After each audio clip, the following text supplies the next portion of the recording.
Oh, I just want to mention before we get into it, after this video, directly after it, we'll be going live.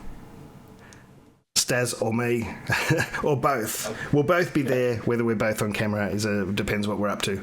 But we'll see you after this for a live and question and answer, and you can have a go at us, or praise us, or do whatever you want. You can hold my hand if you like. But yeah, we'll be live after this video. So enjoy. We'll be watching with you and commenting along. But if you hang around, we'll be live at the end.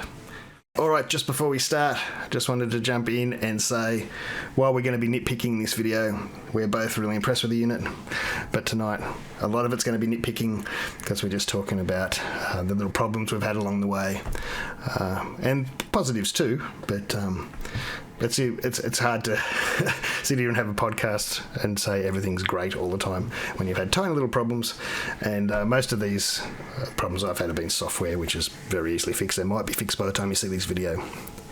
So let's get into it. Cheers, welcome. This is me, and that is, which way? The other way. Stass.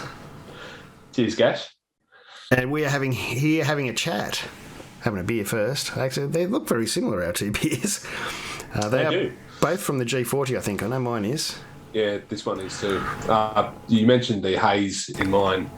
That I wouldn't put that down to the G40. That was largely because I completely forgot about water chemistry and work. Yeah, I can't. I'm not willing to. Anyway, we're here to have a quick chat about the G40. We've both... Obviously, if you've seen our videos, have a unit, and we've had them for 3 weeks now or something like that. I'm a noob in the Grainfather world. I mean, I've been around them. I've watched people brewing them at competitions and things. Like, I've been right there because I take sort of more notice of that than any of the other systems, because I've owned, most of the other sort of systems, 3Vs and Robo Brews and Brewzillas, and I've used a Guten at home, but I've never had a Grainfather at home. Yeah. Stass has a little bit more experience, a lot more experience than I do. So I started organ brewing on a Braumeister 20, and then my mate who bought that moved to Sydney when I was in Melbourne, and then I bought the first G30. It was just called the Grainfather then, and then I've been slowly updating it, and I've now got like a quick disconnect mod that I did in the ball valve mod and the new controller. So I'm kind of used to the way the Grainfather uses. I did try the app a while ago and I didn't love it. So the new updated app's a bit new for me, but I'm sort of familiar with the way the Grainfather works. So, yeah. So we're here just to have a chat about it. We've sent a few messages back and forth on brew days, asking bits and pieces, me asking a lot, Stass just showing me how things were going on his end, and me kind of doing the same back to him, and he's seen me do a live stream and things. I've had some issues. Stass was just saying, I don't think that was on camera there. Oh yeah, I've had some issues that Stass hasn't. Nothing I'm too worried about, but we're just sort of going to go through a few points of what we think about it. And as I said, me being more or less a noob to it, and Stass having a little bit more experience. Where do you want to start? Do you want to start with the overall product? I mean, or do you want to start with, where do you want to start? I think we'll go with, I think we can both say it's a solid unit. It feels really well built. There's not too much, just let me get my list up in front of me. There's not too much I've worried about looking at it. There's a small amount of pitting in it, but that I haven't even mentioned before because it's not really worth mentioning. But it's the only thing I sort of noticed in the bowl itself. It's a sort of a rounded join at the bottom, but it's nothing to worry about. I've got a few pits in some of my other equipment. Just I haven't noticed it as much, but it's nothing. It's a boil kettle, and it's nothing at all to worry about. I just thought I'd better mention it because I have shown. I've shown it before, so. Yeah, and I after you mentioned it to me, I checked mine, and I could see there was a line, but is it a pit or is it just where the weld has been not complete? It's obviously just where properly. They've tried to. It's where there's some sort of weld or join, and it just hasn't been cleaned up. I just got to stop making the noise in the mic. But they've cleaned it up and they've left You know, there's only, it's a boil kettle. And you're only talking like half a mil. Oh, we're talking. Tiny. You can't see it. If you watch my videos, you might pick it up, but it's so small that it's not even worth worrying about it. I could have not mentioned it, and I would have felt comfortable with not mentioning it. It's that minor, but I noticed it because you asked, do you have anything on yours? And I went looking for it, and I said, well, if I really look at it hard and squint, and I could see where the two bits of metal, and it's where behind that black band, it's basically the top of the pot that's been welded onto the bottom by a machine, and yours might have been slightly missed. I don't know how it is, but it is tiny. Yeah, and it's nothing to worry about. And the only reason I actually looked, but I had mistaken something. Stass had mentioned something about people worrying about in the G70, the little dimples. It must be, I think, weld dimples from the elements that probably welded on, or the shrouds for the elements or something on the bottom. Yeah. And you see them for the handles too in these things. And people had worried about it in the G70, was it? Or, and that's why. So I sort of went looking, and that's the only reason I saw it. Because otherwise, I tell you what, I wouldn't have seen it. No, the finish of the G40 is. I've always the Grainfather the original Grainfather when it came out, it was half the price of the Braumeister. You could see where the Braumeister was, where the extra money went. It was heavier gauge steel, and the build quality was great. Not that the build quality is bad, but I have knocked my recirculation port off the boiler. It's a fairly common thing, and they just, Grainfather, they fixed it. It was they just got a new boiler and transferred everything across. But the build quality of the G30 is lower than the G40 and the G70 are much more of that sort of Braumeister style build quality. It's a level up, and the price reflects that, and you can feel it when you pick it up. It's much heavier. Like I had to, for those that have seen the Robo Brew versus Grainfather video today, I had to pick them up and put them on the dining room table. And I'm used to throwing the Brewzillas and Robo Brews around the yard, upside down, around, spray them out, put them on the table, and I sort of regretted I had to move the Grainfather and carried it through the garage, through the house, put it up on the table. And I actually took, to make it, I haven't been lifting much lately, but I actually took the mash pipe out just to make it a little bit lighter to carry to the table. That's a bit wussy, isn't it? But I did. That's a true story. I took the mash pipe out and left the lid off because so it'd be a little bit lighter to lift up onto the table. Yeah. Yep. In terms of designs, I think we both sort of agree on it's generally good. The thing I wanted, and you did touch on it on your video, with this integrated sight glass with the recirculation, it makes a lot of sense in terms of space and cost saving. There's two, I don't know that I call them negatives. It's just a compromise, really. It's number one is when you're recirculating, like pumping out into the chiller, you can't see the level fall as it falls because it's constantly full. You just need to, before you start pumping, you mark your post boil volume, and then the Grainfather's got such little dead space, like you can, unless you've got trub and hops and a lot of stuff, you'll get most of that out. I reckon maybe count on a litre loss with trub and everything. So there's that. And also, it's a little bit, I've found it to be sensitive, and I've filled it up being really careful, and then I've just touched it and I've gone back to check, and it's changed by 1 litre or 2 litres, and sometimes up to like 4 or 5 litres. It's just, if you dip the overflow tube in the water, it's just made it go down. Or if you've had the tap not all the way open when you turn the pump off, it holds a bit higher than the level, and you just need to recirculate the pump for a second and then turn it off, and it sort of resets the level. It's just a consideration when using the unit. And it's everything you said is exactly right. And even I've noticed, I think sometimes, and it's happened people have sort of, picked out bits of my videos, but, like the airlock, and I can tell when there is one, because it'll be about that 4, you said sometimes it looks about 4 litres difference for some reason. It must be that whatever airspace somewhere that gets caught somewhere displaces it by about that, what looks like 4 litres. But it won't be 4 litres. It'll just be... Oh, yeah, no, it's only on the... It'll just be that height, which is like 10, probably, 50 mil. Yeah. No, it's not 4 litres at all, but, I mean, it makes it look like it. That's what, it's often... Just, well, volumes are out. Because it happened to me yesterday when I was cleaning. Yeah.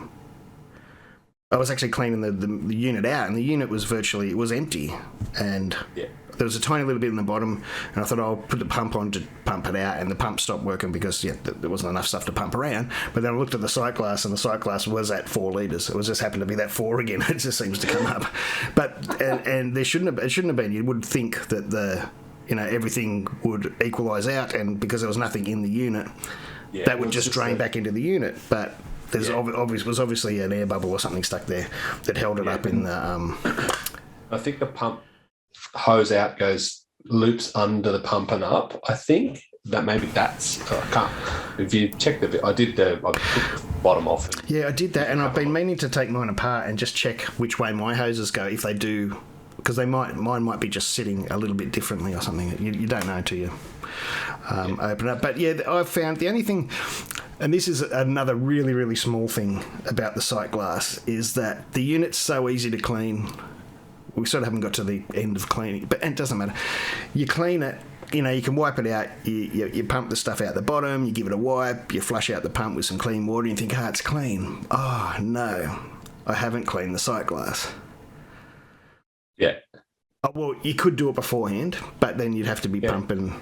So then I always forget, and I have to go back and put a little bit more water in and clean it to clean the side. Because you can all clean it out through the bottom. And you're better off, because once you get that little bit of... it's really hard to use the pump once you're under a couple of litres of water, because you'll end up getting a vortex and you'll suck air into the pump. I've got something on that. Anyway. But so I've always found myself having to go back at the end and going, I will clean the sight glass. It was always something that it might be just me, because it's always a reason why I've never installed a sight glass in anything, because I've always thought I was going to have to clean it. But in reality, they're pretty easy to clean. Yeah, I hook up the overflow pipe and then the counterflow chiller into the end of the overflow pipe, so it's everything's connected together, and I recirculate cleaner through that, and then I flush it out with a couple of litres and I recirculate through that, and then that's my... And I don't dry it out, and you're right, you probably should dry it out, but it is a boil kettle as well. Yeah. It would be nice if it was a true bottom drain and it didn't obviously have that little dip out into the thing, but you're talking... I think I measured it at 100 mil. Yeah. And you measured it as something similar. Yeah, it would just be the difference in hose length, and it's really negligible. You said, the Wort vortex thing. Yeah. When you're cleaning, I mentioned this. I'm sure I'm not the only one who mentioned it, but when I did the G70 review and they had that little filter that sat on the bottom. And that's beside the point. But I noticed it also did that. And it was Swamp Hen Brewing that he saw the video and he commented, you need to have some baffles. That's what we have in the milk industry, just to sit around the drain hole to stop it doing that. And all I do is I've just sat my mash paddle resting on the side of the unit next to the draw-off point, and the vortex doesn't happen. Okay. It just drains the whole way out. It's in the video that will go live tonight or tomorrow. Oh, cool. We'll have to watch it. We'll all have to watch it. You were using your hand, I saw. Oh, yeah. Sometimes if I happen to be standing there, I just break it up with the hand, or... the screen does an okay job, like sometimes, but you don't always have the screen in it. And it doesn't... I find you still can get some air. So it's a pretty strong pump. I mean, you can turn down the pump. There's lots of things I've sort of tried, and as I said, I've only used it a couple of times. These things you learn from. The G70 from memory has a slightly stronger pump, And I found that even throttling it down to 20%, it would still vortex. Yeah, because I had nearly 10 litres in it, I reckon, the other day, and it was, I had it on, and I just turned back, and there's it was going. It's pretty strong. But I think that's all, the sight glass, besides one I've never really...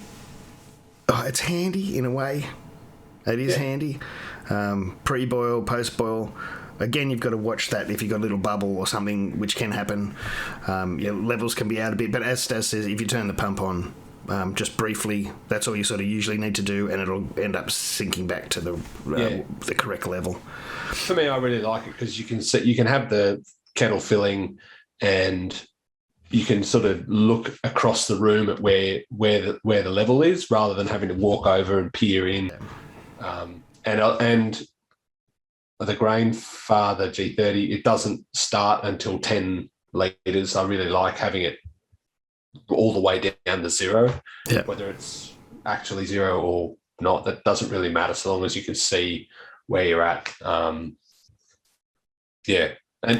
I think it's worth, like, we're sounding like we're being really negative about the unit, and well, I'm not. I think overall it's a really solid unit.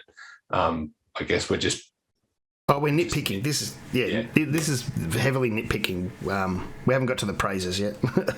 But I've talked about the 10 amp, 15 amp stuff. I think I'm really looking forward to getting a 15 amp lead. Though I suppose this is a bit software too. They have fixed a couple of things up. I'm still having a couple of problems. I spoke to them today. They think, because I set it to 101 to boil after my first used to creep up to that boil and knock itself off. The element's power used to drop as you got near boil or near any of the... It was mostly for the steps, and it wasn't supposed to do it for the boil. Yeah. Because of the steps were so slow and the boil was so slow getting into the boil on my first time, I knocked it up a degree, and I think I mentioned that on the live day video. And apparently there's something not right in the programming, and that what wrecked it. Just that, putting it up 1 degree. It stopped it going to boil, which, it completely doesn't sort of make any sense, but that's what happened, I'd changed it back for the second day. On the control panel, it looked changed back. Oh, you mean you changed the boil temperature? Okay, yeah. In the settings? Because I was saying that I can't go above 100. Oh, yeah, no. In the settings. In the settings you can in the back end. So I changed it to 101, so it might just push it. I thought I'll just push it a little bit more. But apparently it does the opposite. I think that's probably a fault that they're going to probably fix or something. And I changed it back. I made sure on the control panel it was changed on my brew day yesterday. And I can't remember which one, because there's the app and then there's the online thing. So you got the app on your phone, like there's an app, plus you got the web browser one. And one of them I made sure was 100, but it was before we got to the boil. But what they think happened, because I had the same problem yesterday.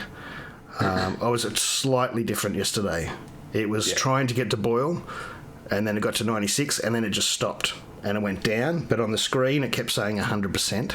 The element, but temperature never went up again. It was down, got to 93, and I went, I've just got to stop it, because we were just about to boil.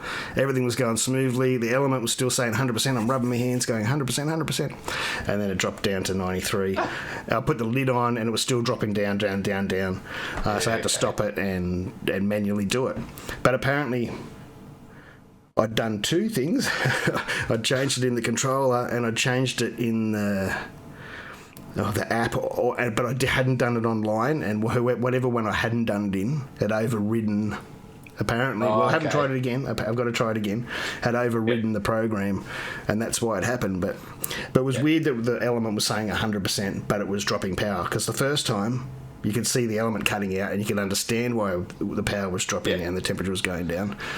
This second time, yesterday, it was still saying 100%. I thought, oh, well, they fixed that, but the temperature's going down, and I had the lid on and everything. I don't like putting the lid on, but that apparently, I've got to try that again and make sure the 3 of them, the app, the control panel, and the online version settings have all been set. I think there's a little bit of linking difference.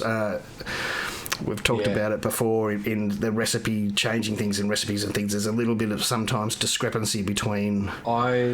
I'm used to, because I usually use Brewfather, and if I'm going to get hops ready while it's it's coming to the boil and I'm getting my hops ready or it's mashing, whatever, the brew's already started, and I found that I'm down. I thought I had hops that I don't have, and then I have to do some subs. I can go into the recipe and change them, but because I'm running it manually, that doesn't really matter.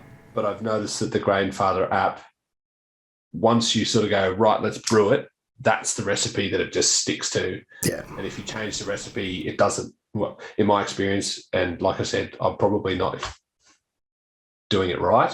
But it's just, I think it's a great. I mean, we said we weren't going to talk about software, but but we've ended up there, so we may as well. Yeah. But I think you're right, though. I think you're right. That I've noticed that too.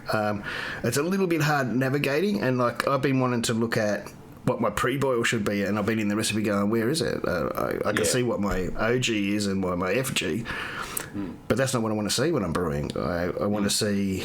I mean, there's spaces where you can put it, what you actually get, that pops up. And little things like where you put your pre-boil, it just has the same, I think it's 1050, whereas it would be handy to have the expected there as a little grey thing, and then you put it in. Just really little things like that would make it better. No, I totally agree. I think it's awesome if you're a new brewer or an intermediate brewer and you go, I want to brew this beer. You get all the ingredients ready and you go. I've done that. Yeah. And if I didn't make changes to that recipe after it started, my experience has been flawless. Really, the issues that I had were because I changed things after it started. So. Yeah, and that's the same with mine. The issues I've had, and I want to make that clear too, with the boil. Well, the first one wasn't, but they've changed the software, so it speeds up. The first one was 1.1 to 1.2. Yeah, they changed that. Yeah. But ever since then, because I'd put that degree up, which you would think would help, there's something not right there yet in the software or whatever, and it hasn't worked for me, and that's why. The other thing with the software, I think you're right about trying to. It's really.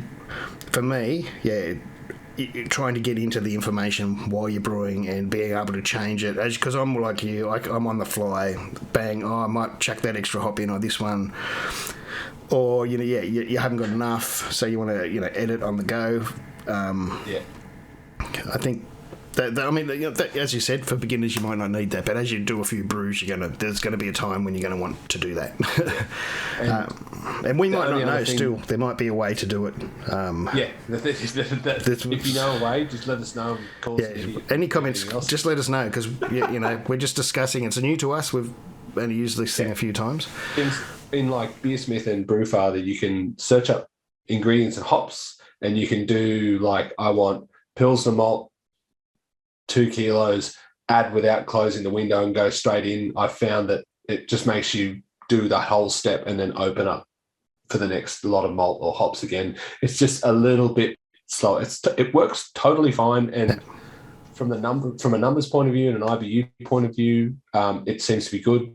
My lack of efficiency in the first brew was due to I didn't do a sparge, and I was down 4 points in the NE IPA, but I used a lot of oats for that, and I think my crush is on the coarser side, just so I've got a good flow, and I could tighten that up. I had no problems with sparge. Sparge was minutes, and I could easily get that 4 points by tightening up the crush a bit. Yeah, and I let them know about those other two problems. Well, because hang on, we are going to get onto the positives, but the problems I had with the program was entering. One was choosing ingredients. If you don't use the whole, when you're trying to make a recipe and you write up the top what grain you're looking for, because once you get into it, you're not going to scroll through all the grain every time, because you can have 100, 200 different grains in there. So you start writing Crystal, Gladfield, Light. And in most programs, it'll pick up. It doesn't matter which order you have the word in and that. But what I've noticed with the Grainfather recipe builder, you have to have it in the right order. If you don't, if I write light crystal Gladfield, and they've got it as Gladfield crystal light. It doesn't pop up; it disappears. If you write just one word, they'll all Gladfield pop up. But small, easy fix things. And the other thing was that, which I meant, was the ingredients thing, which I told them about today too. Was the you can't put 0.01 of something or 0.09 or 0.9. You have to put 0.8. Small, easy fix, nothing. But I told them about today, so hopefully. I just said, when you come from summer software and you've been brewing for a long time, and then you've got to get into a new software, and these little things are fiddly, you sort of get a little bit like, God, that's such an easy fix. But this is so new, they probably just haven't noticed these things, and now when we talk about it, like things like this, they'll get fixed. And we're not trying to hang shit on the program, which we're trying to make it better. Yeah, we're trying to make it better from our experience. But the most of the recipe build went smooth. As you said, it'd be easy to instead of adding everything separately. But other than that, everything worked. What have you got any other nitpicks? Because I've got a positive of the software that might be a nice little segue into. My only other nitpick of the software was when I had to cancel the brew yesterday, and I wanted to start the boil again because it hadn't got to the boil, and I stopped it because it was just going down, right? So I cancelled it, and I just went, I'm just going to have to cancel it because I didn't know what was going on. I went and had a look at everything and go, all right, I'm ready to get to the boil again, and I couldn't. So I sort of went, how do I? Instead of just going manual, I wanted to run the program of the boil. I couldn't seem to just start at the boil at all. Again, tell me down the bottom if I'm wrong. And I couldn't. I started the next brew, normal, and then you can skip through the steps. But it wouldn't let me skip through the mash. I think it was. It went through all the heating steps because it go. Oh, you're already at temp. Push. You've already put the grain in. Yep. And I think I was a bit frustrated by this stage, but I think it was at the mash step where I got stuck. I couldn't skip it, so it was then like. And then I just went, all right, we're going manual, and lucky there wasn't many addings, but that was again, it could be my fault, although I did ask them today and they didn't, although I think I was talking to the coder, not the there's several people, there's a lot of people working on this, and I was talking to one that doesn't do everything, he doesn't, but he passed them on to somebody else. It's like I used to talk to when Grainfather let us know about the new firmware, I sent an email back saying, awesome, I'll do it. Do you have a list of changes that you've done so that like all this feedback that we're giving to you, that if you've tweaked something that we talked about so we can see if it's actually fixed it or not. He's like, I don't know. We usually don't post that. I'm like, well, that'd be kind of useful. That's really, really handy. Today, before I put on OBS, the window popped up, do you want to upgrade? And even before you upgrade, at least this is what you're getting in the upgrade. This is what we're fixing. And it's really, really handy. And it's a simple fix. Easy. It won't take them any time. It's just... Because they would do that internally anyway. And it doesn't... They just don't give us the memo. You could just have a link to the change log. And if you're interested, you read it. Yeah. And most people aren't going to be interested. And by the time that most people get their hands on this unit, a lot of the little kinks are going to be... Because it is mainly just software and little fixes. For sure. Have we done with the nitpicking? No. I've got my list here. There's one more. The only thing I've worried about, this is back not off the software though, is the little leg things on the... and the shrouds on the mash pipe and the holes in the mash pipe up the sides. I think I said it in the video I did today, I'm not saying they're wrong yet because I've only used it a couple of times. But I am worried about bending the little legs because I am a bit rough. And when I take the mash pipe out and I run out through the garage to get it out to the driveway, so it's not dripping hot wort everywhere because I'm so organised, and I sort of just put it down on the driveway and it's hot and I'm burning my hands and I'm going, there's the little things on the edge I could easily, like, I've only just got to put it down and they might bend. That's small. But and the other thing that the shrouds do for me is that cleaning thing again. It's just, that means it's a little bit hard. I mean, if you just got a brush or something, I guess, a bottle brush, maybe you can stuff down the bottom. And it's still only a boil kettle, it's still only a mash tun, but still just sometimes... Yeah. But it's a small thing. I've only had 2 brews, but I've looked down them and I've hosed them out. There's been nothing in there, but over time you might get a film and... Yeah, there definitely will be, but I mean, yeah, it just means filling up the unit and giving it a soak. But I'm still unsold on the. I see only for me because once I got rid of the middle overflow pipe of all my other systems, I was so happy, and my work got clearer, and it was gone. It was out of the way, and I'm really happy that they got rid of that. Yeah. I'm still not 100% sold on the holes on the side yet, but it's early days, and I'm not. All right, now we're going. Besides that, this year was I didn't use findings, and it was a full volume mash, and the wort's usually clear by the time I hit mash out in the G40, but it was still quite cloudy, and then I pulled the basket up, and it just all fell out, and I'm assuming most of it went out the sides, and not much went through the grain bed. Second brew I did the other day. Much thicker mash with a sparge, and the sparge behaved about what I would expect, and it did clear up. It wasn't as crystal clear as I would expect, but I mean, I'm using 4 different types of oats and rolled barley, so it probably wasn't going to get totally clear anyway.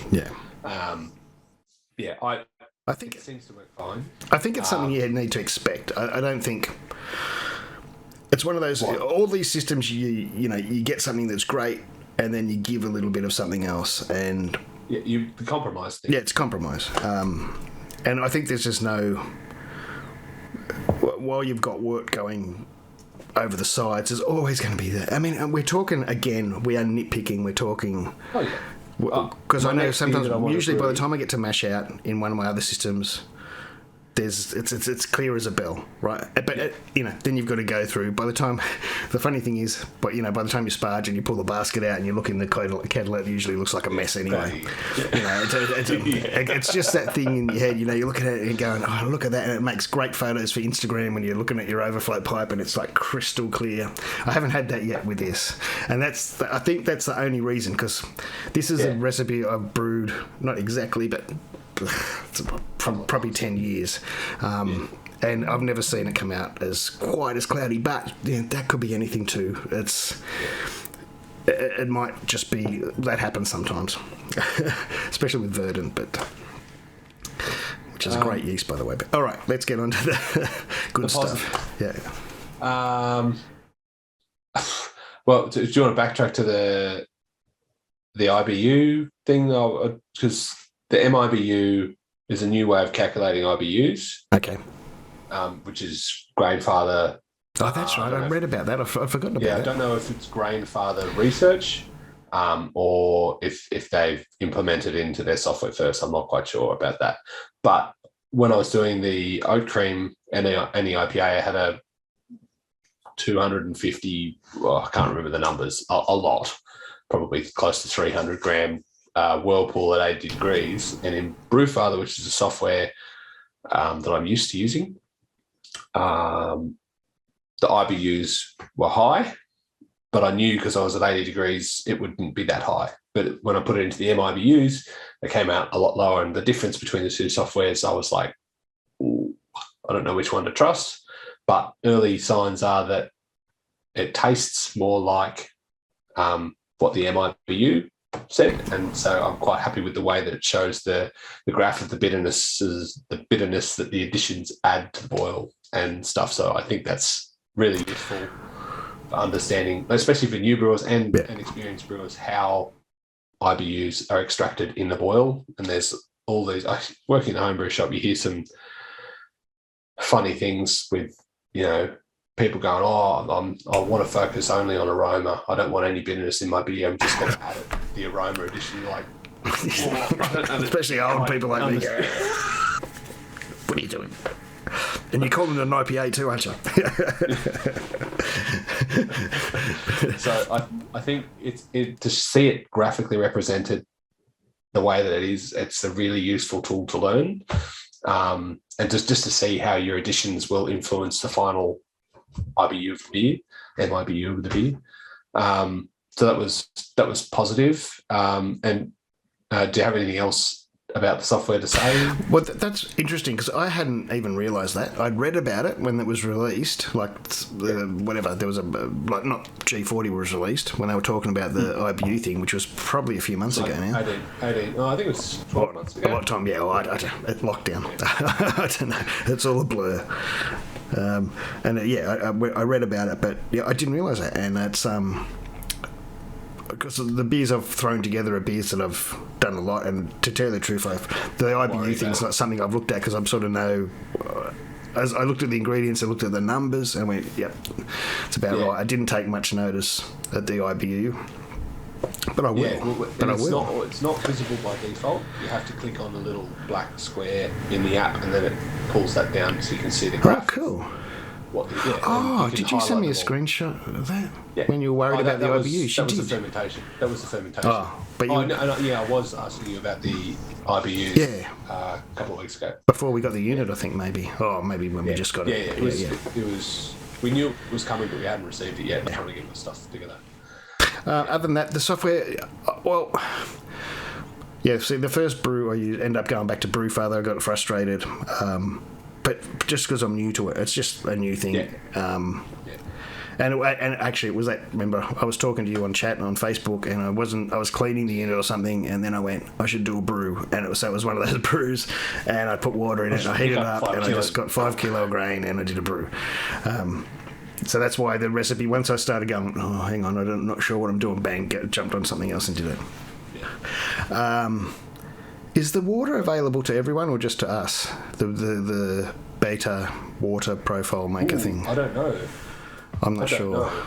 Is it beta or beta? Whatever it is. Beta. Whatever. I'm not sure about that. I think it's a beta feature. I don't know for sure, but because that wasn't working better. I think it's getting better. I don't know if they've done anything. I used it today or yesterday. Yeah, the other day, and my pH seemed okay. I mean, my calibration solutions are a little bit old, but for the tools that I can use, that I have at my disposal, it was exactly what I thought it was going to be, and it seemed to work fine. Yep. And I mean, for new brewers, intermediate brewers, and even, the first brew I did, I was dealing with washing, I was cooking dinner, I was doing all this stuff, and having the Wi-Fi connected thing so I can keep an eye on it and keep coming back and knowing how long I've got. I can even walk out the street and it loses connection for a minute, and then it comes back, and while I'm on my data, so if you're setting it to heat up and you want to duck down the shops before you start the brew, you can always keep an eye on where it is. And I think that's from coming from the Bluetooth only from the G30. Well, you don't want to leave the house while you're brewing a beer, but just to be able to be around the house, not necessarily sitting next to it, I think makes brewing the beer really easy. And if you're juggling lots of things, it keeps prompting you, don't forget to put sparge water on, make sure you disconnect the overflow pipe. It does all that, and it's not too intrusive, and you can, of course, turn it off if you don't want to see that. So I found it to be really good. Yeah, and I'll say also that the setup for me went incredibly smoothly, smoother than I even thought it would. There's a couple of points where I went, well, what does it mean? Hook up to the Wi-Fi, and then I realized, all right, I've got to hook up to the machine's Wi-Fi. That was and everything went really smoothly. I've got a video on that, and it just went as nearly as smoothly in the video. I cut out a couple of pauses, but that was great, and it just worked. And even now, I can go and turn it on, and it says, "Do you want to connect?" And I'll connect, and it connects. It hasn't not connected. When I tested the G70, it wasn't that smooth. And I had a great experience with the G40 as well. So they must have done improvements with the system. Yeah. So, was the 70? Is that Wi-Fi or is it? It's same Wi-Fi. thing. So it's exactly, as far as I can tell, it's exactly the same controller as the G70. It might be a slightly updated version, but it looks the same and it connects the same. And so other than that, the software they keep updating it all the time, so it's really hard to settle into it. Settle in, yeah, because when I first looked at it, there was that, and then things are updating all the time. By the time I release this video tomorrow or the next day, whenever you get to see it could be different again, and all these things we're talking about might have been fixed, or they're good like that, and that's another thing about what Grainfather are sort of famous for. I think. Yeah. I get told that I've had good customer service, and they're always releasing updates, and most of the problems, apart from the overflow basket, they are software. Yeah. And that's easy to roll out an update. And, so far, week 3 of product, they've released three updates, I think. I don't think anyone at the moment can be definitive about, saying... Well, I can tell you it's a good unit for sure, but too definitive about things in this such a short period of time. Yeah. What about I think we've talked about how strong it is. How build quality well built quality wise. Yeah, the only. It was the same thing with the G40. There's a little air vent on the underside, which is where the power supply draws air into, and I heard it after I cleaned the other day. So I've got mine sat up on a flower pot holder, which I'll see in the video that I release today or tomorrow. And I could just hear it going, woo, just the fan trying to cool the power supply down. And if you were to put that onto some foam or something, it might sort of potentially suffocate itself or overheat. Okay, so nothing soft, you mean? Yeah, you want on something, hard surface. It does no towel or anything like that. It does have a little channel that it can draw air into, and I don't like it. It is a fairly big space in there, and at least with the 10 amp power supply, I don't think it's going to get too hot because it is rated for 15 amps. All the electrics would be. So I did notice there's no. Yeah, sorry, I shouldn't talk over you. There's no air vents or anything on the side, so it all comes from the bottom. Yep. But bring up the power again. I've talked about the 10 amp, 15 amp, but a lot of people are looking at just the 240 thing, and I've been I meant to talk about the 240 thing at the start. Stass has got the bit of paper in front of him, but all I can say is people might look at my video and go, wow, there's something wrong with his boil at 240. I'm using it on 240 or 230, even less in the US or the UK, and I'm getting a much stronger boil, and that's because we run on different amperage. I'm pretty sure... Because that's an upgrade, I think, at least in the US, because they usually run on 110. Am I right? So, but the machine runs on 240. But anyway, I'm confusing things. But Stass will tell you what the stats are, because their 240s run on more wattage than ours do. More ampage. Wattage. Yeah. So the US and EU, they're 230 volts, and I think they're 16 amps. Okay. And so their wattage for the boil is 3,300 watts. And the UK on 230 volts, I think they're also on 16 amps, or they might be on 13 amp. I'm not an electrician, but their wattage is 2,900 watts. And the standard Australian version is on 230 volts, 10 amps at 2,300 watts. So, the Australian New Zealand version versus the UK version, you're talking about a difference of 600 watts, which is like that's 25% power loss. And I mean, even I try to brew with just a doubled over beach towel, and that improved the boil over. So having just 25% more power available, let alone the 15 amp, I think this would be a totally different beast on 15 amps. And when you get your power cable, I think heat up times will be so much faster, and boil will be, I think it'll be really easy to brew on. But it's important to know where you are in the world and compare what your expected experience is going to be. And in my video that's coming out, I deliberately show what the boil vigor's like a couple of times throughout the boil, just so you can see how it progresses. And I think you've done a good job of showing that as well. It's just sort of it's very important expectations, but it's more it's like we're running on different power systems, and we can't expect them all to perform the same within different specs. So Yeah, exactly. And it's important, especially for me, because people tend to think I work for, Robo Brewer Brazil, which I don't. They just happen to be the stuff I can get. And then I'm making it look like, because you see other people overseas using it, and they're on 230 volts and we're on 240 volts, but their boil's heaps better. It's nothing I'm doing. It's the Australia. They're total different power things. And 240 and 230 are interchangeable. If you know anything about it, that sort of doesn't mean much. But yeah, it's what they can draw through the power. Our 240 can only draw 10 amp, and that's why Stass was talking about their 230 volts can draw more amperage.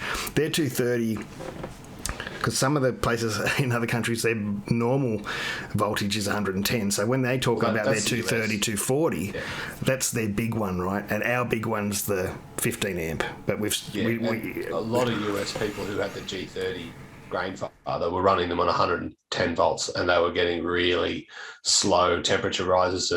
But that's because you can't V equals IR equation, and if you're running less volts, you have to be running you're running less wattage. Yeah, because I'm not an electrician. I got that wrong, but anyway. No, but I've done it all, but it was a long time ago.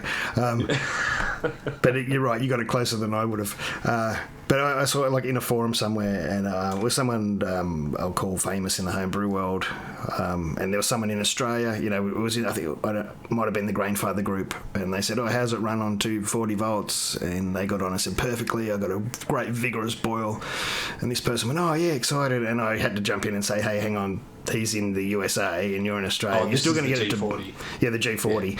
You're still going to get a boil, but it's not what he's talking about." Because I knew that person had been watching me, and that's why he'd asked the question, because he'd been watching my videos where it was sort of rolling over. But I'll reiterate that you've done something wrong.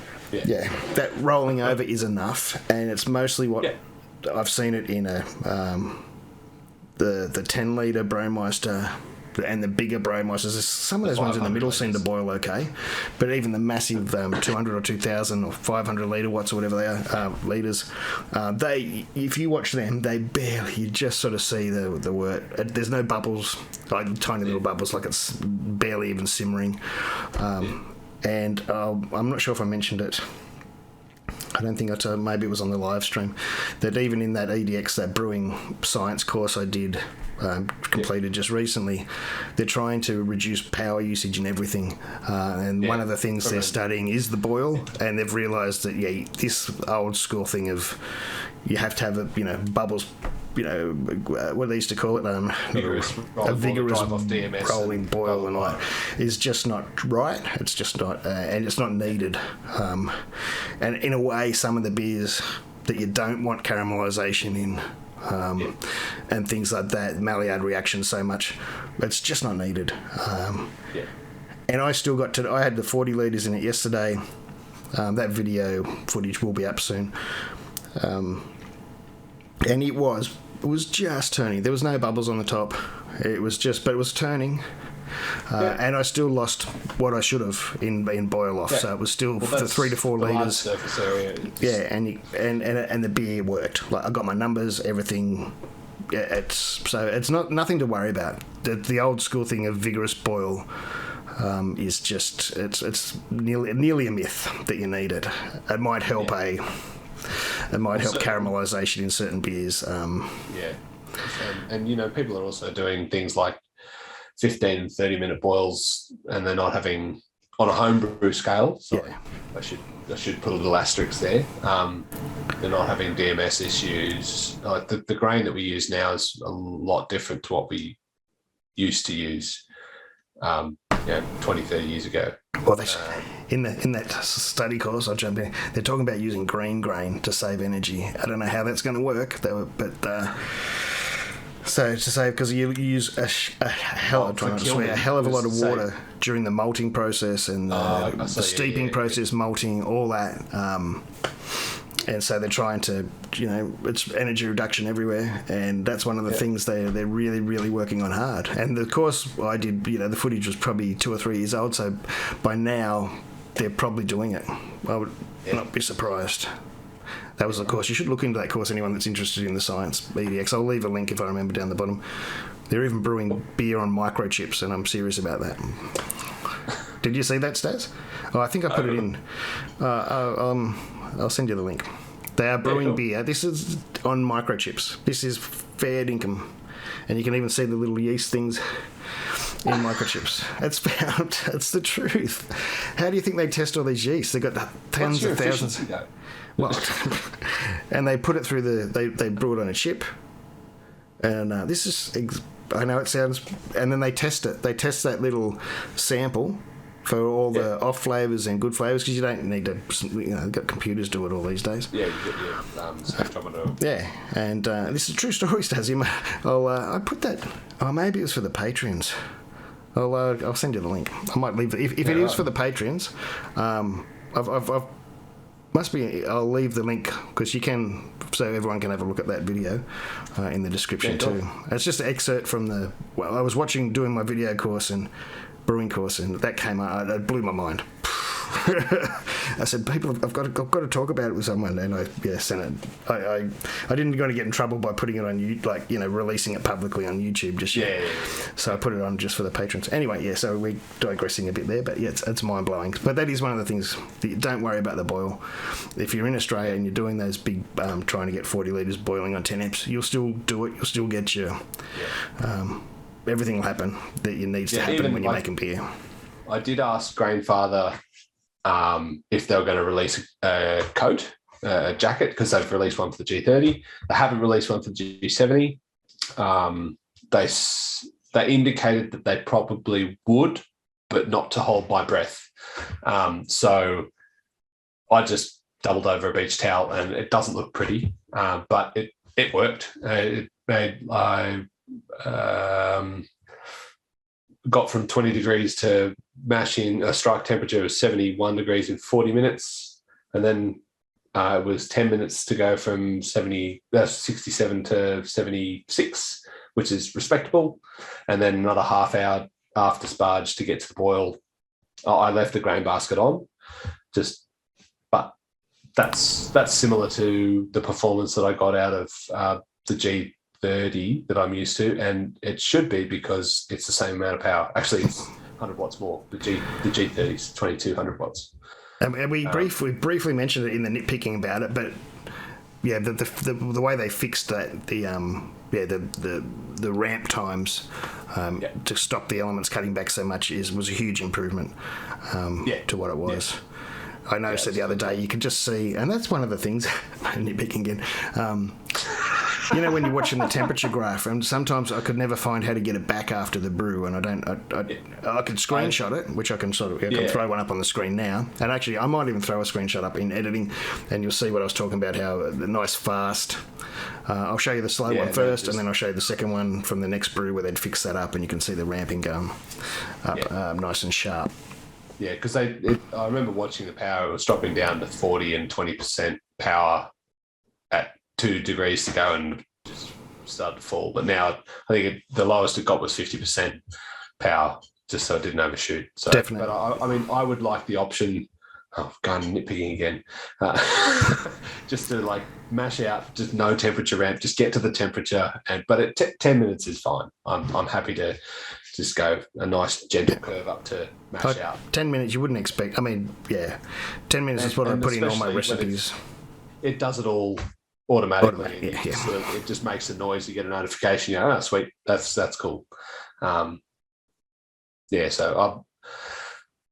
we're talking really negatively about it. I really don't think. I mean, this is like if you had to be super negative about something, and nitpick. This is just about everything. It's hard to talk. But when you do these things, it's hard to sit here and go, the mash went really great. Everything went really great, and it just went great, and that's really nice, and that'd be the end of the video. So you've got to, these things. Now, I was going to ask you though. This might make the video, it might not. I think you told me about the option in the settings for the adjustable boil power control. Now I found that, and I flicked it on, and then I was using it, and I don't know if it actually did anything. I've turned it on, but I haven't played with it. Yeah, I couldn't sort of actually, because this time actually I couldn't change the the second boil where I changed it to 101, I was having the issues. It let me override it. I went in there and I went bum, bum, bum, bum, bum, and I put it up to 120. Okay. I'm just having a look at it now. And the issue that I'd mentioned about it always defaulted to no sparge, that's the default of the profile. I've changed it in my equipment profile, and now it doesn't default to no sparge, so that's sorted as well. Yep. I can't see where to change that. And I mean, the only reason you would want to is if you were doing a 23 litre batch with a 15 amp circuit and you wanted to not have so much vigor in the boil, you could just turn it down. But I haven't played around with it. I don't know. Yeah, or maybe it's to lower it. I never tried lowering it. I was only trying to up it. That's what I believe it's for. Oh, okay. So no, I think it always goes to max, but it's there you go. Where was it? I just flicked it on with more adjustments because I love playing with things. And then I went, hang on, I can't put it up anymore. Yeah. So the little info says if the boil power control is enabled, you can adjust the power output of the Grainfather controller during the boil stage. Okay. So if you wanted to boil at 80% power, you could do that. Yep. Well, you know what I did think, another positive about the app, which I should have mentioned before, it was really weird. I was sitting there and I got an email, and I went, what the hell's this email? And it was an email to tell me I should be bottling my beer. Yes. You can was that from Grainfather? It was from Grainfather. It's not from me fridge. My fridge talks to me now. So sometimes I get confused. Who's talking to me? Is it my... I'm going crazy. My brew kettle's sending me emails in my fridge. What's going on? I've been doing this for too long. But yeah, so I got an email saying I should be bottling. I'd already kegged it, but interesting. Yeah, it's good ads. You can alert those. And you know, we talked about it before. It can be, some people might see it as just over hand holding, but even, you know, you get busy and like you lose track of time, and just to get those little reminders that, dry hop on day 2 is ready to go. And like, okay, we've got to do that tonight. Yeah. You know, usually my wife's always on at me. He's like, you're going to check the gravity again today?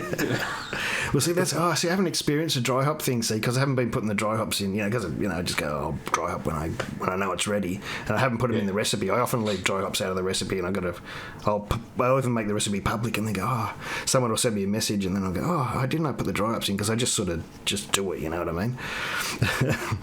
And so, I often forget, because usually I'm making the recipe up on as I'm going.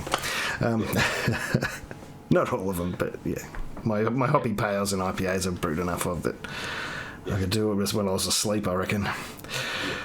But so yeah, look, the pump's really well powered. I haven't had anywhere near a block mash. It's just. It's 99% good. We've been nitpicking tonight, but so it's a lot of nitpicking, but it's very minor issues. And from the no top plate, the jury's still out for me. I like the idea of the top plate. Yeah. But the mash that I did the other day, I throttled it back, and I was using a lot less water. I didn't do a full volume mash, and it seemed to clear up, and it seemed to behave a lot better. I think it could be just a security blanket that I just like the way that it works, but having the bottom screen, the hop filter, the mash pipe, and the boil kettle to clean, and it's all stainless. There's no silicon seals. There's no little bits to lose in a bucket, and it's just, they're all big stuff that you can just hose off most of the time and wipe with a microfiber cloth. It doesn't take very long to clean. The only getting little bits of hops out, but I think that'll change once the pump and the tap fitted to my unit. But yeah, I'm really enjoying cleanup. It's just so easy. All right, hang on. Just the physical size. I've got something we need to talk about. I'm going to forget about it. Okay, keep in mind the silicon and rubber things, because that's a real positive that I don't know about. So we'll mention that. But before we get to that, I want to get to the top plate, and I just want to ask, did the G70 had a centre pipe? The G70 did have a centre pipe, yes. This is where I find if you had a top plate, it's one of those things, and maybe that's why they didn't put it in. Besides, they might be trying to save a little bit of money, which everyone is. Without the centre pipe, everything's going, and you got a top plate. You might be more, the wort might be even more encouraged to go over the edge down the sides. Maybe is that thinking? No, I always, because on the G30 I've experimented with running it so like only a little bit above, so it's not going down the overflow pipe, and that clears it up much faster. Really well. Yep. And I think, I mean, yes, you've got the holes around the side of the G40 basket. I think with the water on the top, because what I did have is the recirculation arm sort of started to sink in my first brew with a full volume mash. It was sat on the top.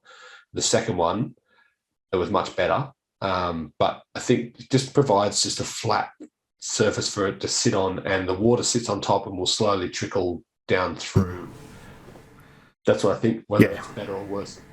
That's what I wasn't sure if that's why they didn't include it, because it might encourage it to run off the sidewall, but maybe not. I mean, that would be the bonus of the... But the water's going to be there anyway. Yeah. The water's on top of the grain anyway. You're right. It might scoot across the grain bed easier with the surface tension, as opposed to get caught and go into the grain bed. I don't know, but I don't think the difference would be huge. But like I said, I was skeptical the first brew. Second brew behaved a lot better. But yeah, were you going to talk about the silicon? Yeah, well, everyone, and I've seen it before, and you know, from the silly, Grainfather, the silly bloody, I was starting to swear, hop filter things they had at the bottom, which have been ridiculous on all sorts of kettles I've seen before. Are you talking about the G30? Yeah, or whatever, yeah, the older ones. And to the silicon rims around things, which, like the Robo Brew had on there. Top screen only for the first couple of models, and it was a nightmare too. You know, you think, I've figured it out, I've wet it, or I've used Stass or something. I figured it out, it's perfect, and then you turn your back and you see the other side and go, silicon's come off again. So mine got ditched that's why I haven't used a top plate since then. Mine got ditched, and so about 2 or 3 years I haven't used one. So that way I don't even think about it. And I'm one of those people that opened up it and didn't even go, it's missing something. But I've seen a lot of people go, hang on, where's the top plate? People have commented on my video and said, where's your top plate? Where's the silicon seals? Well, the bonus thing is that most of those little, you can probably tell the story more than I can, but well, actually, my original Grainfather, it didn't come with the with the seal around the bottom. The new ones do, and the amount of rage you see on Facebook about it's like, I've been, and I don't know why people just don't not use them. But yeah, if the cleaning and putting together is just, it's a big upgrade, even though it shouldn't really be thought of as an upgrade. But I'm really enjoying that everything's big and no silicon, apart from the little port that you put the overflow pipe in, which I think you and I talked about. It might wear over time, but it's even if it leaks a little bit into the boil kettle, it doesn't really matter. Apart from when you're chilling out of the thing, and they've included some spares as well. And we don't think that top port, I mentioned briefly in one of my videos, and that you could sort of fill up. Well, you wouldn't boil at 50 litres, but we do think that more than yours. Yeah, they do leak. I don't think that port is entirely waterproof. Whether we've both just been that little bit unlucky, but the leak is like. But you're not supposed to fill it up that high anyway. I don't think that's up above. Like that's when you fill it up above where the recirc pipe comes in. If anyone's wondering, and no one's gonna. You're gonna have to be pushing it to do that. Yeah. And look. The other thing I can mention, the being 40 litres, and some people like me are still stuck on that 23 litre thing, and all your cubes are 23 litres.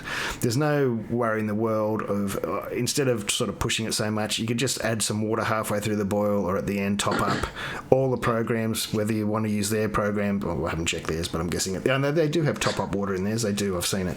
Because my first recipe, while I was writing, it said top up water, and I went, hang on now, I want a sparge. And anyway, Yeah, so there's adjustments in the recipe. The programs tell you how to do it, how much to add. So if you want to brew 46 litres and you want to boil, it tells you how much water to add to water it down to make it. Yeah. I shouldn't say water it down, to dilute it. It's the same thing, but it doesn't sound as bad. Dilution sounds better than watering something down. And the 12-ish kilo grain bills, that's a decent amount of grain for a decent strength double batch as well, or a rockin' impy stout. I mean, and I'm a bit old school, but all the just as I said, just finished that science in brewing course, and whenever you're brewing big beers like that, 99.9% of these breweries are going to be adding a ton load of sugar in whatever form it is, from white sugar to dextrose. Not many people bother paying for dextrose, but white sugar to Belgian sugars to crystallised, whatever you call them, whatever those ones are called. If you're not doing that, and you're struggling with high gravity beers, chuck some sugar in. Some sort. You don't have to call it sugar. Call it Belgian crystal, whatever they call it, or whatever. But it's sugar. But that's what they do. That's what. And then some of the biggest famous Belgian beers.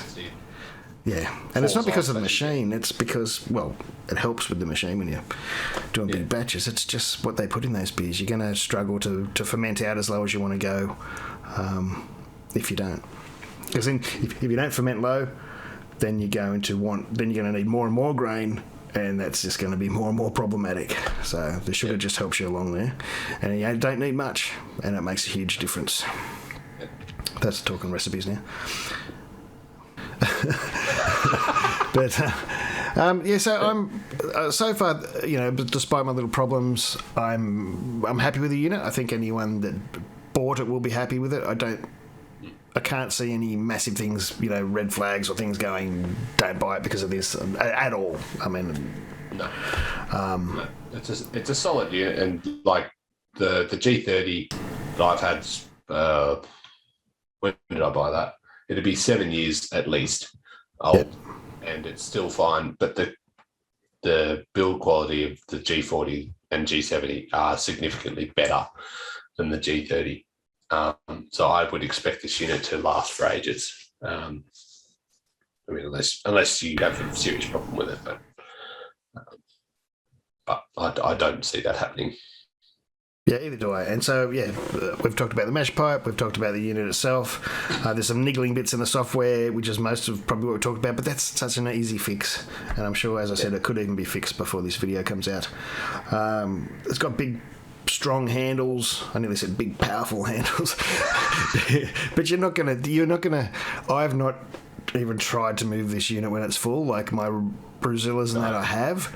But considering the weight already in this unit, I don't know what it weighs. I think I saw 25 kilo or something like that. Was the box 35 kilo or 26? I think I said the box was... The weight is 29 kilos. Yeah, it's 30 kilo by itself. So it's a heavy unit without anything in it, let alone once it's full. A lot of people I've seen they've got dollies made up for it, and I've got it on, like I said, a flower pot thing, which is, the wheels are a bit janky. But I'll give you a guess what mine's on. A milk crate. Mine's on a milk crate and a bit of chipboard because I'm an Aussie. Does anyone even know what chipboard is these days? I don't know. Do they still sell it? I don't know. MDF. Everything's MDF there these days. Yeah. Synchronised drinking. But it's a great unit. I think beginners will find it really easy to grab a recipe, and they actually can do that. They can just find one online, click it sends it to your app, or installs it in your app, and then you go click, and as long as you're hooked up to your Grainfather, it shoots it across and tells you to put the water in and heat it up, and it really talks you through every step.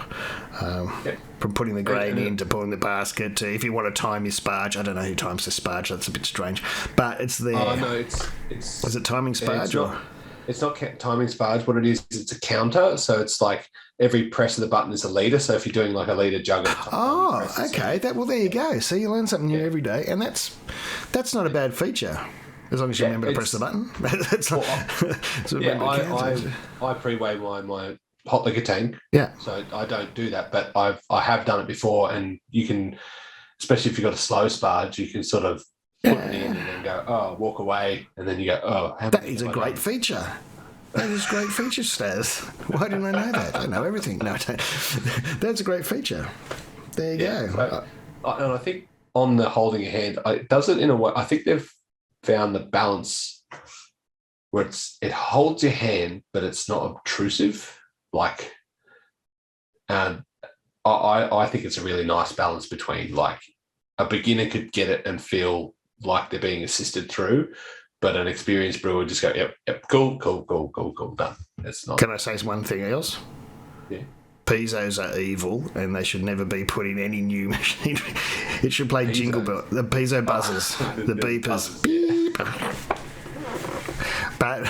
But you know, if you're in a noisy environment, garage, screaming kids, you need something like that. But I worked in a place once, and I was sat next to, and we were putting together the tops of washing machines. After I'd finished my digital technician, I went for a job in electronics, and I was on a production line, like I was putting plugs onto things, and the lady next to me was the error buzzer, piezo buzzer tester. So I'd put it all together to get next to me. She'd go beep all day. I lasted 2 days there. I went, I'm going to get a digital technician job and not put together tops of washing machines. Anyway, that's why I don't like piezo buzzers. Okay, so a lot of people are talking about price. The G40, we're going to talk just about the G40 today. Its recommended retail in Australia is $14.95, and I guess a lot of people are figuring out where that fits into the market, and it's a valid thing because the Grainfather doesn't exist in a bubble. It exists in competition, and we talked a bit about build quality and the Brewzilla stuff. I've used some Brewzilla stuff. You've got way more experience on the Brewzilla stuff than me. My vibe is I can certainly tell the build quality difference between the G40 and the Brewzilla stuff. Now that's from a material cost. That's got no reflection on the quality of beer that you can make with either system. But you are paying for that, thicker steel. It's a sturdier unit. You've got the Wi-Fi, and it's a bit more assisted brewing with the G40. And the Brewzilla, I mean, people know what Brewzilla costs and everything. It's a lot less. I don't have them in front of me. It's a value proposition, really. Like, you get a counterflow chiller, which you don't get with the Brewzilla. You get the Wi-Fi connectivity and the ecosystem. I guess from my point of view, is that worth it for you? Some people are budget orientated, and you can't beat a system like the Brewzilla for value for money, but you don't get everything that you get with the G40 or the G70 for that matter. And I've heard a lot of people in the UK talk about pricing. From an Australian standpoint, my feel of it is that it's on the upper end of reasonable. I don't think it's hugely expensive for what it is. It's certainly not. It's not a bargain for what it is. And for the $14.95, if I'm going to be harsh on it, I would have liked to see the tap included, and I would have liked to see the top plate included, which would have cost Grainfather very little. And that would sort of, I just like the system that if you're going to use its maximum capacity, but then they recommend all these other things that you need to buy, it's like, well, it's not like it's a bargain system. It's that's my feeling. I have ordered the top plate and the Grainfather tap. They're on their way, just because I think the unit's going to be better for it. But that's what I would have liked to see. What do you think? Well, as you know, I'm not fussed about the extras because I am into the minimalist thing, and if I want anything, I can add it. I'm not really interested in a solid tap for mine. Before we get to the price, because it's just it's a snag issue in my shed, and moving it around, I'm likely to bump it, and I'm much more likely to break it. Anyone that's new to these things, the further you add to something, the more leverage you have, and one little bump can mean one big boo-boo. But it adds a lot more force, and you can shear things. But that might never happen, And if you've got a nice place where you can put it and leave it there, or you have a trolley or whatever, that's fine. Mine stuff gets shifted around all the time, and I pull this out and I put that away. Anyway, we're getting on to the price. So I don't need all the extras, is what I'm saying. Top plate, I'd like to have a play with the top plate and see how it goes. But yeah, it's definitely an expensive unit. Would have been for my budget. I don't think I would be crucified by my wife if I ever went to spend that much. When she knows I can brew a beer at a esky, and my old system which I made, on the sniff of an oily rag. But it's a good. I understand the pricing. It's a really well built unit. I don't think we have to say that again. The build quality over the Grainfather, the Brewzilla, it's massively different. Massively different. The things like the bottom plate of the mash pipe.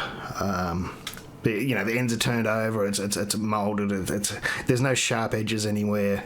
I haven't found a sharp edge on it yet on anything. Everything's rolled edges, and even the bits where it's rolled, they're not sharp. You can still have a sharp edge on the inside of a roll. I haven't found one yet, although I haven't been sticking fingers every go. I remember my G30. It had sharp edges, and I actually filed with sandpaper around when I first got mine. And this is different. But sorry. Yeah, and the chiller, there's a couple $100 there in the chiller. The work, that goes into. So that's where the price comes from too. Is the back end, or what we've been talking about with the programming, because it's linked to the controller. All that has to be integrated, otherwise it's useless. So you've got to factor that into the pricing as well. People can talk about service and that. Most places, if you're going to stay in business these days, will have service. Some are better than others. But if it, and I haven't had to deal with that end yet, so I've got no for either. Brewzilla, I haven't had anything go wrong either, so I can't comment on the service. But I get the high pricing. I'm like you though. It's right at that top end. I'd like to see it.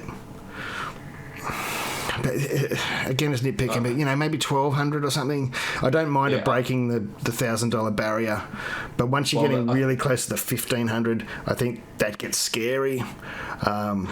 Even though it's this much different, it's nothing. So I looked at eBay today, and they're $1,754, and I don't know, that seems a bit much. But as Stass said, the retail it should be $1,500. Still, to me, it is that top end. I think it'd look more attractive on a bit of paper if it was closer to the 1,000 than it was to the 1,500. Still over 1,000, because I think it needs to be, and I think it has to be over 1,000. And that's probably a sales thing I'm talking about. It just makes it look a bit more attractive. $1,250 looks a lot more attractive than $1,500. From a context, the Grainfather is 1,080. Oh, okay. Is that the 30? The okay. The G30. So I think this system is $300-$400 more value than the G30. It's definitely built like a step up in terms of build quality. I think for seeing everything play out, I would say that the G40 would be more like 1,300 to 1,400, and the G30 would be like 800 to 900. Like I'd want to see both shift, and then because they've got the S40, which is 700.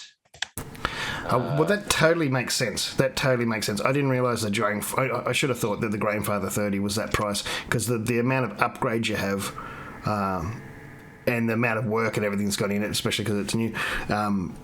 And the back end and everything, as I've just mentioned, it definitely, well, you need to, it makes way more sense. Even though it's still high, it's still a lot, it's not pocket change. It's not unreasonable, I don't think. But it's not, I think that makes a lot more sense to me, that where the pricing the S40 sits at $725, which, so it's a couple of $100 under the G30. It'd be interesting, the G30's 1080. So you're getting that counterflow chiller and the connected controller and the PID and all that stuff. Well, that makes much more sense. And then if you were looking at buying a G30, it would actually nearly be a bargain. Is that too much to say? To jump on up a bit and grab what's with the G40 for the extra $400. I kind of feel in the marketplace, I feel it's a little bit expensive, but within the Grainfather bubble, it makes sense. I just think it's a little on the pricey side of reasonable in the concept. And I know that UK guys, they get a raw deal from exchange or import tax, or I don't know what it is. In America, often for G70, it was like Brutal's money or more. And I just think that's a function of where you live. In Australia, it's reasonable, I feel. Well, I think I haven't looked at the Brewzilla 65 price for a long time. I think it was around $700, $650, $700. It might be $700 full price, $650 sometimes when it's on sale, something like $649. It's been a long time since I looked. But that's it has got a control panel. You can program steps in it. You can set timers, but it hasn't got any of the Wi-Fi, and it's nowhere near as it's in the bottom of the unit. The Grainfather has it so you can take it off and you can have it at the top. So even though it's twice the price,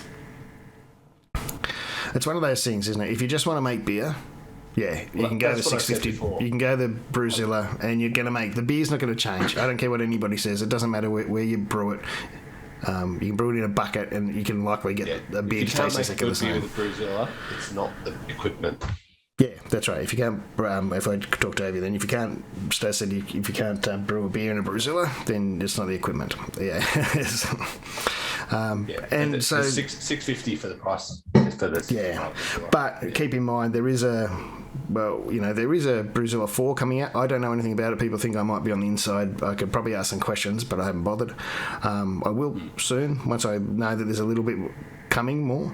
I don't know much about it. It's more than likely going to be Wi-Fi or something, interact with might not interact with their wrapped fridge, but they're moving that way with their products. But I can't see the price again because of all the back end staying at $650. My guess would be up getting closer to $1,000 if they do have all those sort of inputs and back end stuff going on, and then it probably could even make the G40 look even more attractive. Because you're only paying a couple of $100 more, and you might get, I don't know what improvements. They might improve other stuff on the Brewzilla. I don't know. But if it's only the control panel and it gets to 1,000, and then you're looking at the G40 with all the rounded edges and the nicer built stuff, then it's much more attractive then. Yeah, it's like the quality of life. It's how much you can brew a good beer on the Brewzilla stuff, and it's for the price you can't beat it. Yeah, nothing comes close, in my opinion. But the quality of life, or that sounds such a wanky term when you say it like that, but it's the experience that sounds even worse. The experience of using it on brew day and owning that equipment it's a different thing. Even the G30 to the G40, it's a different tier of product in my experience. So software's good, build quality's good. The ease of use and cleaning, the less parts to, like for the G30, I'm always missing the little lug for the overflow pipe that sits on top of the top plate. Like you put it in the grain bucket and you throw it out and you're like, oh, where's that thing you're looking for? There's just less parts to keep track of, and it sounds like a really dumb thing to say, but you've seen my brew space. I've got a lot of stuff in a small amount of space, and yeah, it's really nice to have it. just everything easy to keep track of. Just hoses and just big bits of steel. And I've nearly said it in my other videos, and I've sort of avoided it, but to me it's like they've devolved it, but at the same time evolved it. They've got rid of parts that you don't need. That's deep. They've made it simpler, easier to use, and at the same time better to use, because simplicity is the key. And as you don't want to be losing parts. And I know what he's talking about. Even on the Robo Brew, they had their little thing that used to put on the overflow pipe, which I used about twice. But what I did use it for all the time was weighing down my hop bags. And I'd forget when I emptied the hop bag out, and then I'd have to go looking through the hops in the compost bin to find it. But yeah, so they've done to this, and I'm not taking away from it at all because it's a massive improvement, but they've done to what I used to mod other machines to do. Less parts, don't need that part, don't need that part. And if you want to use it, you still can. You can still get a top plate, you can still get those other parts if that's what you want. But for people like me that just like to strip down things and use a basic unit, that's all there still. I can use it manually, I don't have to go through the program. I can use other it's probably going to be integrated with Brewfather, as you said. Brewfather, as you said, the other earlier models were. The G40 is for Bluetooth. I don't know I think I was fiddling through the settings. You can use, there was a setting for Bluetooth and Wi-Fi, what you want to connect with, so you might be able to. So that might be coming. And and if you can still use Beersmith, I modelled one of my recipes. I made one of the recipes in Beersmith, which I transferred over.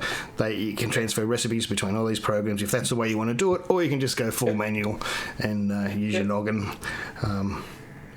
And then boil for 2 hours and mash for 3 and forget what you're doing, like I do sometimes. But it's all there. You can do it. Beginners, automatic, manual. It doesn't matter. It's all there. The controls are there. I think we've said just about all.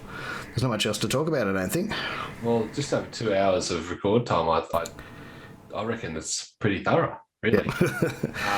And like you said, a lot of this video is talking about little negatives, but it would be a really boring thing to just say, it's awesome. And not only boring, like you got to be truthful about it. I don't think. You got to be truthful about things, and whether they're, as my major mistakes apparently was my fault for changing a setting. Well, I did it. Whether they fix the program later so you actually can turn up the temperature of the boil or whatever, that's something else. But it's these errors and mistakes that make people better brewers, and you learn from them. And sometimes it's really good to do them yourself, so you learn and you'll never do it again. But it's also sometimes good to get the info from other people, so you might never do it yourself. I'll do them all first for you, believe me. I might have been brewing a long time, but it also means I've made a lot more mistakes than you probably have, and more frequently, and before you did. What I do want to mention again, I'll probably mention this at the start if I haven't put it in the editing, is that hopefully when we upload this video, we'll premiere it, which you'll be seeing right now, but there will be live after it. So I'll make sure I cut this into the start of the video.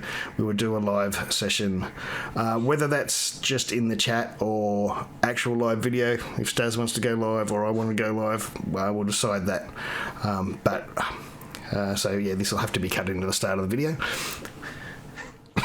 Anyway, I think we've probably talked all we can about it. Like, we've talked about a lot of small things, negative things, but that they are really nitpicking. And like the unit is, as we said, it's a really strong unit, and I think anyone that buys it will be really happy with it. Gash, I guess, thank you for having me on, and it was great to talk to you about our shared experience with the G40, and it's been a lot of fun having a chin wag. So cheers. No worries at all. Cheers, Stass. I'll have a sip to that. We might do another one in a couple of months after a few more brews if we find things to talk about or improvements, and we'll whack it on. Might do it on your channel or something like that. If you're still here watching the video, thanks for sticking with us right to the bitter end, I guess.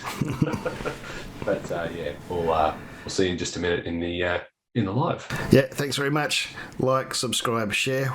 One day I'll go, I don't know if I ever get that right. Thanks to the patrons, because without them, these videos couldn't happen anymore. Thumbs up, share them with your sister, say hi to your mum, all that sort of stuff. Take it easy, and we'll see you in the next one. Thanks to Grainfather for supplying the units. Again, I'll say we're independent brewers. I don't get paid for this. We do it from our heart so far. But if you want to give me some money... Bring it on. All right, take it easy. Thanks. Cheers. Peace.